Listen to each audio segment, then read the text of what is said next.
అందరికీ నమస్తే. కింద రెండు వీడియోస్ చూస్తా అంటే మనసుకు నిజంగా చాలా బాధ అనిపించింది. గురుర్ బ్రహ్మ గురుర్ విష్ణు గురుర్ దేవో మహేశ్వర గురు సాక్షాత్ పరబ్రహ్మ తస్మై శ్రీ గురవే నమః. టీచర్స్ మీద జరిగే దాడులు ఒక వ్యక్తి మీద జరిగే సంఘటన కాదు, ఇది మన సమాజానికి మోగుతున్న వార్నింగ్ బెల్.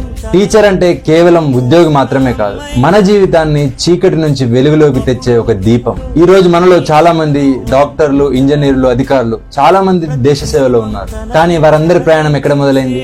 ఒక చిన్న క్లాస్ రూమ్ లో గురువు చెప్పిన మొదటి అక్షరంతోనే కదా. అయితే ఈ రోజు కొంతమంది పిల్లలు టీచర్ల మీద దాడి చేసే స్థాయికి ఎలా వచ్చారు? ఇక్కడ మనల్ని మనమే ఒక ప్రశ్న అడగాలి. పిల్లలకు మనం విద్య మాత్రమే ఇస్తున్నామా, లేక విలువలు కూడా నేర్పిస్తున్నామా? ఒక పిల్లవాడిని గొప్ప మనిషిగా మార్చేది కేవలం పుస్తకాలు మాత్రమే కాదు, తల్లి ప్రేమ, బాధ్యత గల తండ్రి, ఒక గురువు. టీచర్ అంటే కేవలం పాఠాలు మాత్రమే చెప్పేవాడు కాదు, మన భవిష్యత్తును తీర్చిదిద్దే ఒక గొప్ప శిల్పి. టీచర్ ని గౌరవించని సమాజం పురోగతి సాధించదు. ఎందుకంటే గురు చేతిలో ఉన్న చాక్పీస్ దేశ భవిష్యత్తును రాస్తుంది. ఆ చేతిని గాయపరిస్తే మన భవిష్యత్తుని గాయపరిచినట్టు. Thank you. జై హింద్.